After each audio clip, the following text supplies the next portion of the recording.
Hello everyone. इस video में हम लोग स्टार्ट करेंगे प्रोबेबिलिटी का एक क्वेश्चन जो कि एनसीईआरटी एग्जाम्पलर से मैंने लिया है क्लास 12th की। और क्वेश्चन का स्टेटमेंट है an item is manufactured by 3 machines A B and C. Out of the total number of items manufacture during a specific period. ठीक है, उसके बाद इसने क्या बोला है, 50% are manufacture on A, 30% on B and 20% on C.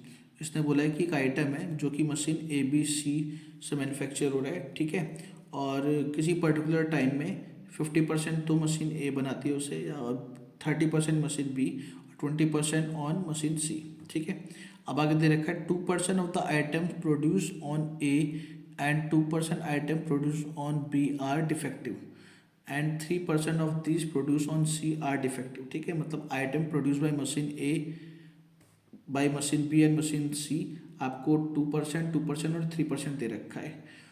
All the items are store at an one godown. ठीक है, one item is drawn at random and is found to be defective. एक आइटम्स को निकाला जाता है इसमें से, गोडाउन में से, और वो अगर डिफेक्टिव निकलता है तो प्रोबेबिलिटी निकालो कि it was manufacture on machine A. ठीक है, तो क्वेश्चन आपको दिख रहा होगा कि बेस थ्योरम का है। ठीक है, तो देखो इसे कैसे स्टार्ट करेंगे। सबसे पहले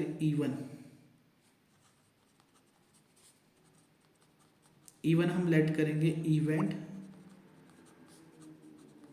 date item is manufacture by machine A.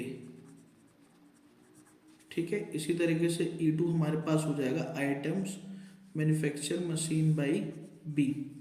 E3 हो जाएगा हमारे पास event that item of manufacture by machine C. तो प्रोबेबिलिटी ऑफ E1 हमें गिवन है, कितना है, 50%। 50% मतलब 50/100।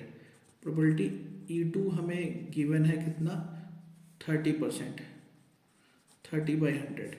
अब प्रोबेबिलिटी E3 हमें गिवन है कितना, 20%, मतलब 20/100। तो ये आएगा आपका 5/10, ये आ जाएगा 3/10, और ये आ जाएगा 2/10। ठीक है, बेस सेम रखने से कैलकुलेशन इजी होती है, इसलिए मैंने इसको और नहीं काटा, कैंसिल आउट किया।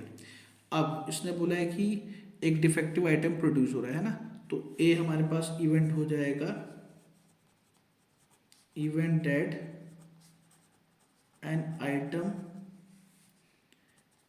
Is defective. ठीक है ना, एक आइटम क्या हो जाएगा, डिफेक्टिव। तो probability of A by E1, probability E1 का मतलब defective items produce by machine A. तो defective item produce by machine A is 2%, तो आ गया 2/100।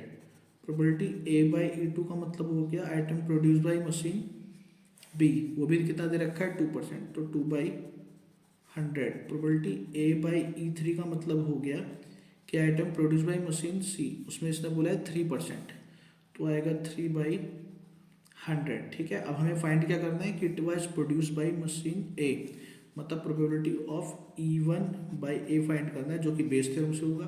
तो probability E1 into probability A by E1 upon में probability E1 into probability of A by E1 plus का probability E2, probability A by E2 plus का probability E3 into probability of A by E3। ठीक है, तो ए by E, probability E1 का मतलब 5/10 into में A by E1 is 2/100 whole upon में 5/10 into 2/100 plus का 3/10 इंटू 2/100 प्लस का 2/10 इंटू 3/100।